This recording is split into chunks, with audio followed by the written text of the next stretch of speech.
불안해하며 힘을 풀지 못하며 나는 두려워서 지쳐도 쉬지 못하고 초조한 마음으로 나를 채찍질하고 나는 두려워서 세상의 자랑으로 나를 치장하고 나를 채워왔네. 나는 두려워서 용기 내지 못하고 진실한 나를 숨기며 나를 속여왔네.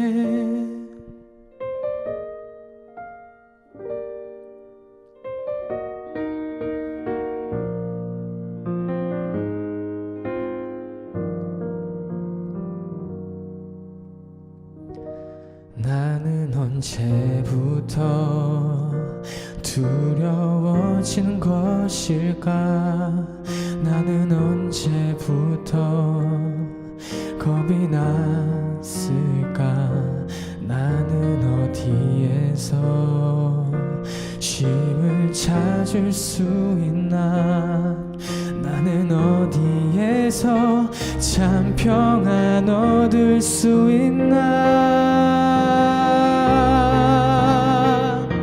사랑 안에는 두려움이 없고 온전한 사랑이 두려움을 내쫓나니 내 모든 두려움 주께 가져가리라. 아픔도 눈물도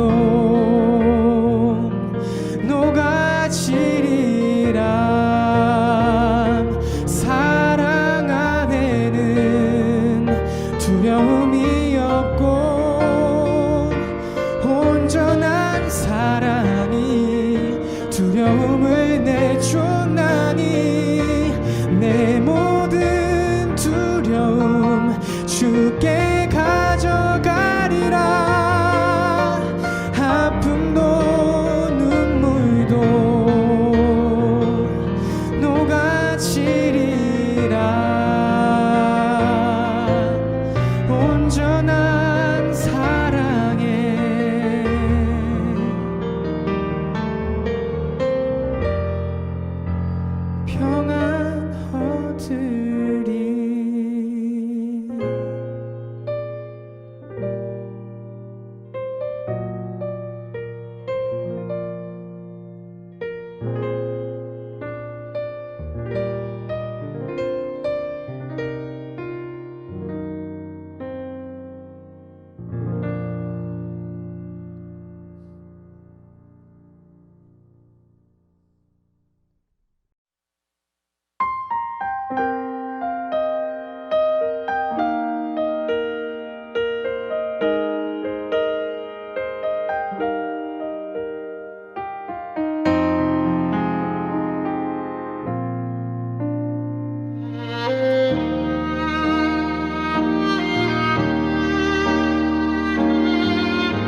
그날이 오면 왕을 배우리 천사 노래하는 곳 남은 이르러 수정 강변에 주와 영원히 살리 영원 중에 왕을 배우리 영원토록 찬양하겠네 나를 위하여 돌아가신 주 그날 왕을 뵙겠네 영광의 성도 찬양 가득한 밤이 전혀 없는 곳 죽으셨다가 살아나신 주 길이 다스리시리 영광 중에 왕을 배우리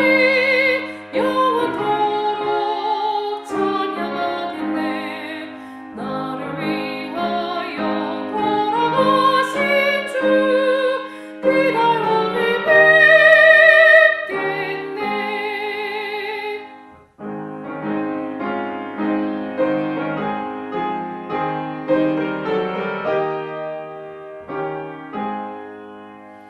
그날이 오면 왕을 배우리 그의 얼굴 대하리 그때 내 맘에 솟는 노래는 나를 구속하시니 영원 중에 왕을 배우리 영원토록 찬양하겠네 나를 위하여 돌아가신 주 그날 왕을 뵙겠네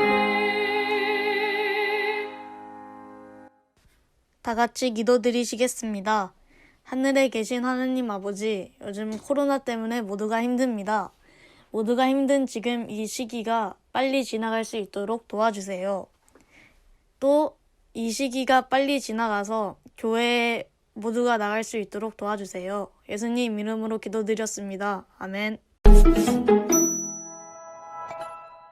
4월 24일 안식일 별별 뉴스입니다.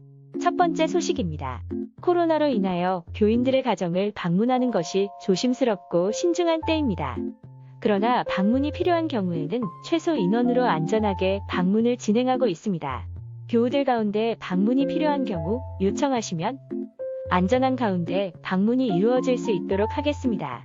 별내교회 목회실은 교우들의 방문 요청을 환영합니다. 성도 여러분을 위해 늘 기도하겠습니다. 두 번째 소식입니다.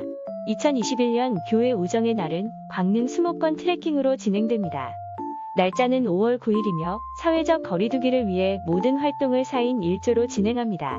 이번 주 중에 보낸 우정의 날 안내 문자를 통해 신청할 수 있습니다.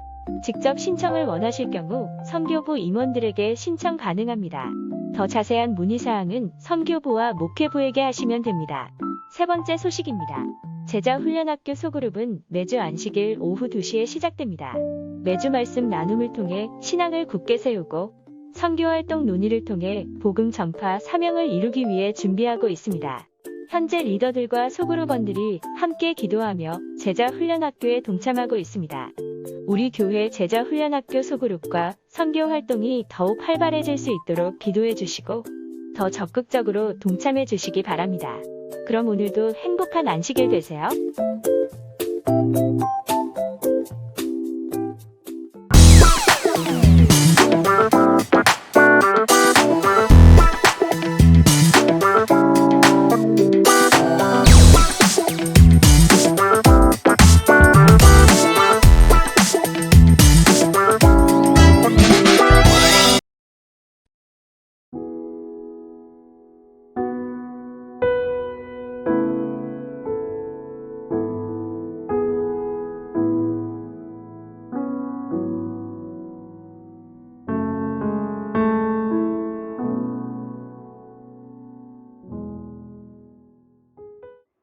예수께서 그 누운 것을 보시고 병이 벌써 오랜 줄 아시고 이르시되 내가 낫고자 하느냐.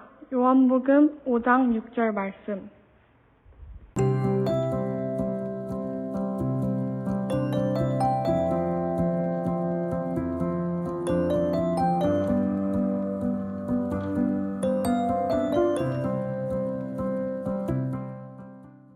별리학생교회 친구들 안녕. 자, 여러분 행복한 안식일입니다. 오늘도 우리 특별한 게스트 한 분을 모셨습니다. 바로 우리 중학교 3학년 김준희 학생입니다. 반갑습니다. 자, 김준희 학생, 우리 중학교 3학년이죠. 네, 자기소개 한번 부탁드리도록 하겠습니다. 안녕하세요. 저는 한국삼육중학교 다니고 있는 중학교 3학년 김준희입니다. 중학교 3학년 김준희. 3학년 몇 반이에요? 1반이요. 3학년 1반? 네, 1반에 우리 교회 다니는 친구 있어요, 혹시? 모르겠어요. 네, 모르겠어요. 이러면은 가끔 나오거나 안 나오거나 뭐 그러는데요. 네, 아무튼 우리 준이가 함께 오늘 예배를 참여하게 되어서 또 이렇게 잘 진행할 수 있을 것 같아서 아주 기쁩니다. 네. 이번 주 혹시 시험 기간인데 네. 준이는 공부 좀 많이 했나요? 사실 이제 원래 일주일 전이 시작인 거죠. 오빠는 1일 전에 시작인 것 같은데 그래도 준이는 일주일 전에 시작인 것 같아서 참 다행인 것 같습니다. 네. 저도 대학생이라서 네. 요새 시험 공부를 열심히 하고 있는데 또 우리 학생 친구들 모두 시험 기간이잖아요. 또 시험 공부 열심히 하시고 우리 신앙도 열심히 했으면 좋겠습니다. 네, 우리 시험 공부도 너무 좋지만 오늘 안식일에는 또 마음을 또 다잡고 또 돌아보고 푹 쉬고 하나님과의 그런 교제 시간을 가지는 시간이 됐으면 좋겠습니다. 오늘 해 지고 나서도 또 열심히 또 다시 힘내서 열심히 공부하면 좋겠습니다. 네, 오늘도 말씀으로 들어가 보도록 하겠습니다. 네. 오늘 말씀의 제목은 배틀그라운드 탈출하기입니다. 오늘 말씀의 범위는 요한복음 5장 1절부터 9절입니다. 베데스다 연못에 관한 말씀입니다. 네, 준이는 혹시 이 베데스다 연못에 대해서 알고 있나요? 알고 있어요? 그 베데스다 연못이 네. 무슨 전설인가? 그게 있어서 거기서 병자들이 고침을 받으려고 모여있는 것으로 알고 있습니다. 맞아요. 잘 알고 있네요, 준이가 아주. 역시 다릅니다. 여러분들 혹시 배그 아시나요? 배틀그라운드라는 게임인데 저는 솔직히 많이 안 해봤어요. 이게 유행할 때 저는 군대에 있어서 안 해봤는데 이게 어떤 게임이냐면 서바이벌을 하는 게임입니다. 한 100명이서 한 섬에 모여서 최후의 승자 한 명이 남을 때까지 싸우는 그런 게임이에요. 준이 이거 혹시 해봤어요? 저는 안 해봤어요. 안 해봤어요. 근데 이런 게임에서나 벌어질 법한 일이 실제로 2000년 전에 일어났습니다. 바로 베데스다 연못에서 말이죠.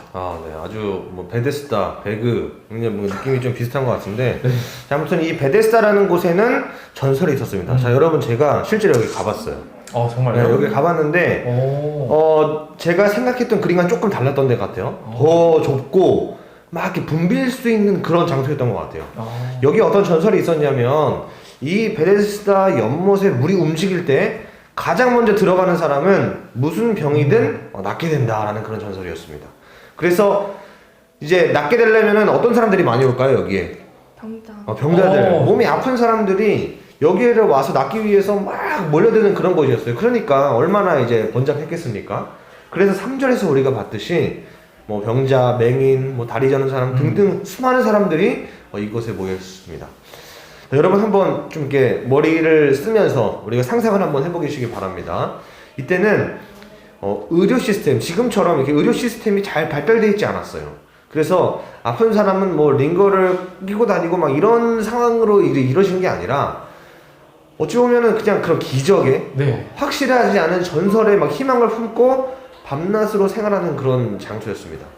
그러다가 뭐 누군가는 뭐 병이 약화되면은 죽어가고 그랬겠죠.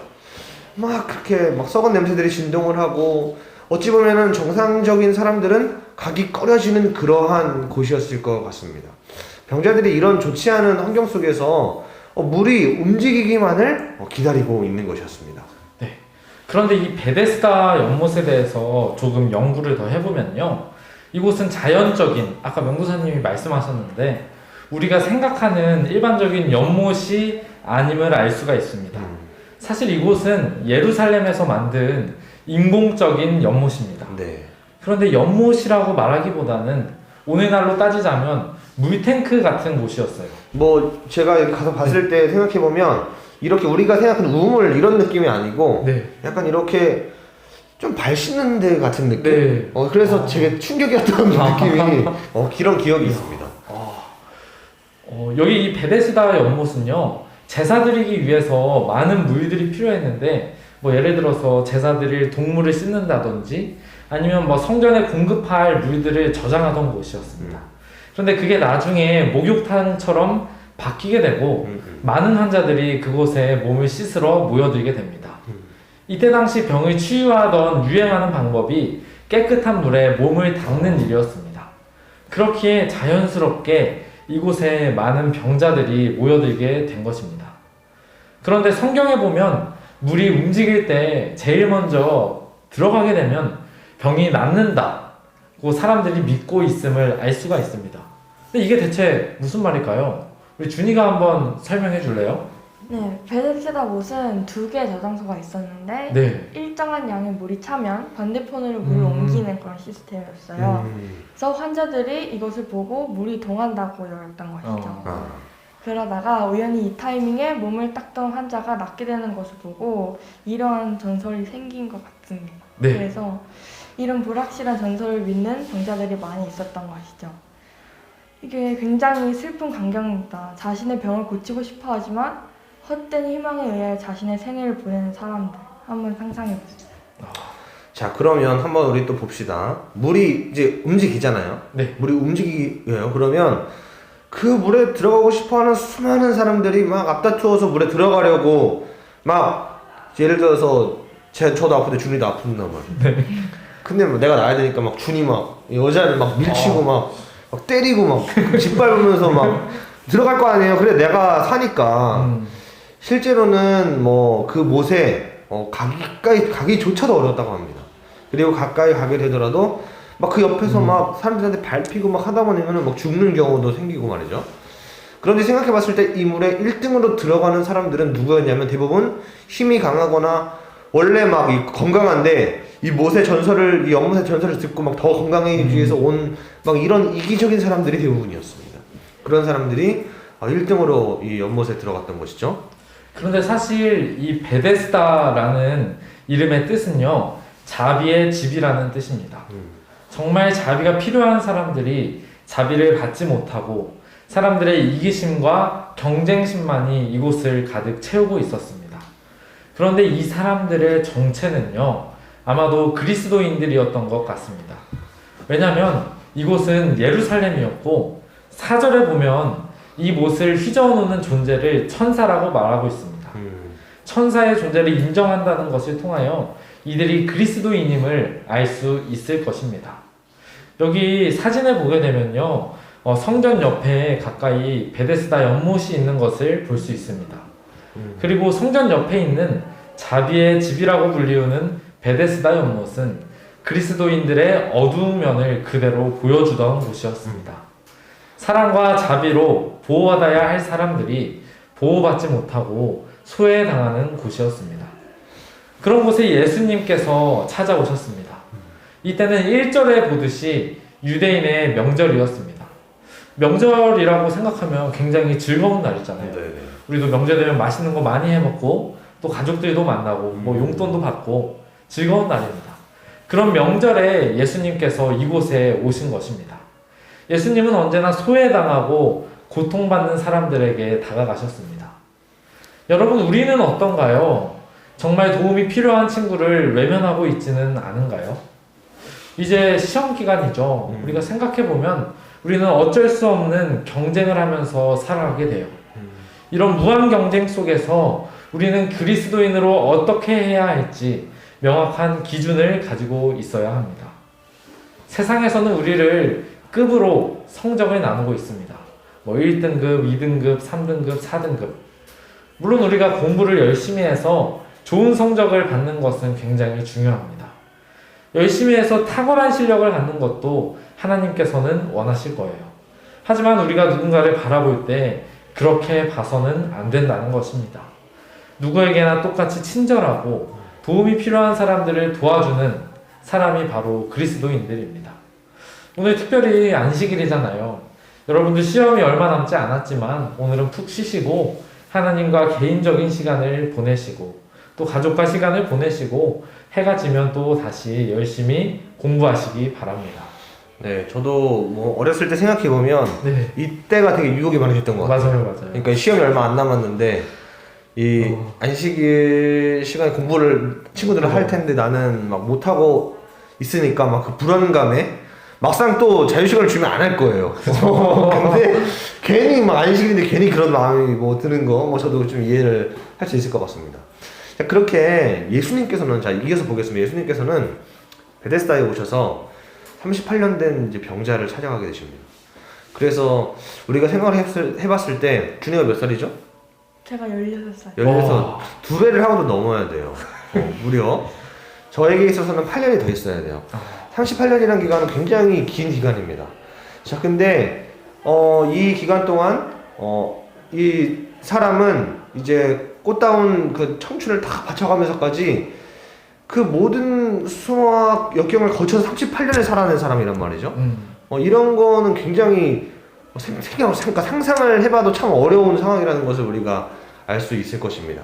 그런 병자에게 예수님께서 말씀을 하십니다. 네가 낫기를 원하냐? 내가 낫기를 원하느냐? 이렇게 물어보십니다. 자, 그런데 이 사람의 대답이 조금 이상한 것입니다. 그냥 네, 저 낫고 싶어요 이렇게 대답하는 것이 아니라 아무도 도와주는 사람이 없고 다른 사람이 먼저 물에 들어간다라고 지금 막 말을 하고 있는 거예요. 본문에 보면 이 사람이 누워 있었다고 이제 이야기를 하잖아요. 네. 물이 움직일 때 가장 먼저 들어가려면 누워 있으면 안 됩니다. 뛸 준비를 하고, 예를 들어서 누가 나오면 칠 준비를 하고 이렇게 해야지 들어갈 수 있을 거 아니에요. 출발 준비를 딱 하고 있어야 되는데, 그런데 이 사람이 그렇게 하지 않은 이유는 이 사람은 이 하반신이 움직이지 않던 사람이었기 때문이에요.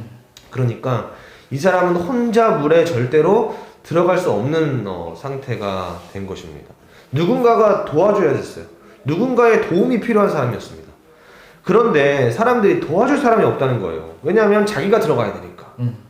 그리고 이 사람은 오랜 시간 동안 이런 걸 겪었으니까 굉장히 마음적으로도 심리적으로도 상처가 많았을 거예요.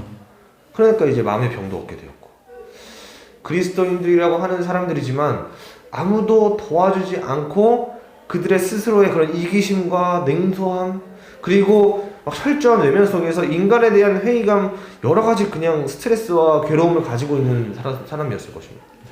그래서 몸이 낫길 원하느냐라는 물음에 제가 많은 사람들의 외면으로 인하여 또 이기심으로 인하여 상처받았습니다라는 말을 이 사람이 지금 먼저 하고 있는 것이죠. 저는 혼자 들어갈 수가 없는데 아무도 저를 도와주지 않습니다 라고 말하고 있는 것입니다. 네. 6절에서 살펴보게 되면요, 육체와 마음에 모두 병이 있는 이 사람의 상태를 예수님께서는 알고 계셨습니다. 그리고 오늘 우리의 상황도 예수님께서는 알고 계십니다. 아무것도 할 수 없는 우리의 상황을 아시고 먼저 찾아와 주셔서 네가 낫기를 원하느냐고 물어보십니다. 그 음성에 우리는 순종해야만 합니다. 예수님께서는 이 사람에게 일어나 너의 침상을 들고 가라고 말하십니다. 주님, 침상은 언제 쓰는 거죠? 잘 때 보통 쓰죠. 네, 맞아요. 그러니까 여기서 예수님이 침상을 들고 가라는 말은 이제 집으로 돌아가서 편하게 자라고 하는 말씀입니다. 다시는 이곳에 오지 말고 이제는 제대로 된 인생을 살라는 말입니다. 38년 동안 말을 듣지 않던 이 남자의 다리는요, 곧바로 일어나서 침상을 들고 돌아가게 됩니다.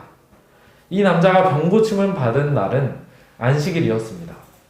안식일은 이런 날이 되어야 합니다. 다른 사람의 고통을 없애주는 날, 이기심으로 가득 찬 이 세상에서 이기심을 버리고 남을 도와주는 날. 우리는 안식일에 대해서 많은 오해를 가지고 있어요. 준이는 혹시 뭐 어떤 오해를 가지고 있나요? 안식일에 대부분 뭔가 이렇게 많이 통제를 받잖아요. 네. 뭐 하면 안 되고 뭐 하면 안 되고, 그래서 뭔가 안식일이 그런 예배하는 날보다는 하면 안 되는 날 이렇게 생각을 하게 되는 것 같아요. 맞아요. 저도 그렇고 우리 학생분들도 대부분 이러한 경험들을 해본 적이 있으실 것입니다. 그런데 사실은 안식일은 절대 그런 날이 아니에요. 오히려 자유로워지는 날입니다. 예수님께서 안식일에 어떤 행동을 하셨는지 한번 잘 살펴보시기 바랍니다. 이 병자에게 있어서 안식일은요, 38년 동안 있었던 자신의 병고침을 받은 자유를 얻은 날입니다. 이런 날이 바로 안식일입니다. 말씀을 정리하도록 하겠습니다. 자비의 집이라고 불렸던 베데스다는 사실 자비라고는 없는 이기심으로 가득 찬 곳이었고, 사랑과 동정이 필요한 그곳에 예수님께서 가셨습니다. 그리고 그곳에 있는 병자를 낫게 하시고 안식일에 어떤 일을 해야 하는지를 알려주셨습니다. 저희 영상 하나 보고 다시 돌아오도록 하겠습니다.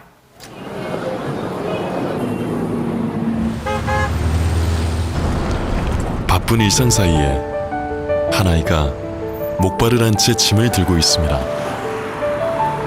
신호가 바뀌고 힘겹게 횡단보도를 건넙니다. 불안하게 걷다 중심을 잃은 아이. 당신은 이 아이를 돕겠습니까?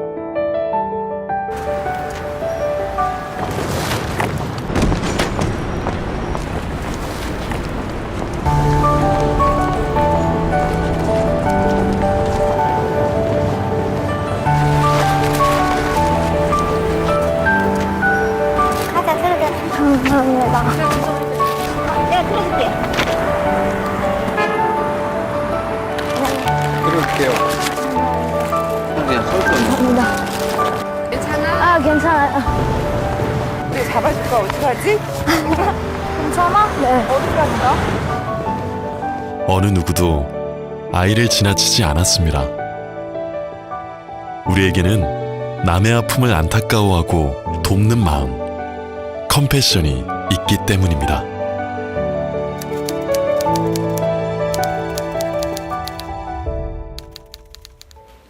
네, 영상 잘 보고 왔습니다. 되게 감동적인 영상이었습니다. 여러분, 우리는 배틀그라운드 같은 무한 경쟁 사회 속에서 살아가고 있습니다. 배틀그라운드에서 승자는 결국 한 명밖에 없습니다. 우리 인생도 소수밖에는 승리할 수가 없습니다. 그런 세상에서 살아가는 것이 얼마나 힘든 일일까요? 특별히 학생인 여러분들은 더욱 그럴 것입니다. 그런데 사실은요, 모두가 그렇지는 않습니다. 모두가 정이 없고 모두가 이기적이지만은 않습니다. 우리는 하나님의 형상으로 만들어졌기 때문에 희미하게 남들을 도와주고 싶은 마음이 아직 남아있어요. 우리가 영상에서 봤듯이 남을 동정하는 마음, 컴패션의 마음을 가지고 있습니다. 오늘 안식일에는요, 예수님께서 하셨던 것처럼 무한 경쟁 사회 속에서 아무도 찾지 않고 소외당하고 있는 사람을 생각해 보셨으면 좋겠습니다. 그리고 그 사람들에게 따뜻한 배려와 도움을 줄 때 우리는 배틀그라운드 같은 무한 경쟁 사회 속에서 탈출할 수 있을 것입니다. 우리 별내학생교회 모든 친구들이 그렇게 되었으면 좋겠습니다. 아멘. 오늘 특별히 준이는 저희랑 같이 말씀을 나누면서 인상 깊었던 것이나 혹시 뭐 소감이 있나요? 일단은 되게 이렇게 뭔가 예배를 찍는다는 게 되게 떨렸는데 그래도 이렇게 전도사님들이랑 함께 하니까 이제 편안하게 찍을 수 있었고 그리고 말씀을 들으면서 인상 깊었던 건 이제 많이 힘든 상황이잖아요 지금. 네. 그래서 몸이 힘들면 마음도 힘들다 뭐 이런 말이 있듯이 다들 힘들어지니까 뭔가 말씀에 나온 것처럼 좀 도우면서 살아야 되는데 힘들면 더 막 이기적이게 그렇게 되는 것 같아요. 그래서 앞으로는 뭔가 진짜 몸으로 넘어진 게 아니더라도 뭔가 마음으로 넘어진 사람이 있어도 그렇게 살펴보면서 도와주고 그런 그리스도인이 되면 좋겠다고 생각했습니다. 아멘입니다. 지금 영도사님은 오늘 학생들과 나누고 싶은 말씀이 있으실까요? 저도 준이가 이야기했던 내용과 비슷한 그런 내용인데요. 우리 그리스도인들, 그러니까 오늘 내용에서 봤듯이 베데스다에 있던 사람들은 예수님을 믿는 사람들이에요. 그러니까 믿는 사람들인데 그런 거예요. 그러니까 우리가 어찌 보면 그리스도를 믿는 사람들은 달라야 한다라고 이야기하지만 우리도 어찌 보면 다 똑같은 그런 사람입니다. 이기심과 내가 잘하고 싶은 마음, 내가 높이 올라가고 싶고 내가 먼저 막 이런 그런 마음들이 우리 마음 가운데는 막 솟아 넘칠 수 있어요. 하지만 우리가 이 본문을 보면서 그 사람들을 보면서 우리가 저 사람을 닮아가야 되는 것이 아니라 우리가 이 본문을 통해서 느껴야 되는 것은 하나님께서 예수님께서 지금 아파하고 있는 정말 아파하고 있는 그 한 명의 영혼을 어떻게 바라보고 계시냐라는 것을 좀 보게 되면서 저도 막 앞을 보다가도 뒤를 한번 돌아보게 되는 그런 말씀의 시간이었던 것 같습니다. 네, 감사합니다. 그럼 저희 오늘 기도하고 말씀을 마무리하도록 하겠습니다. 네, 제가 기도하겠습니다. 살아계신 우리 아버지 하나님, 오늘 같이 베데스다에 대해서 이야기를 나누었습니다. 예수님께서는 언제나 고통당하고 소외당하고 있는 사람들을 먼저 찾아와 주셨습니다.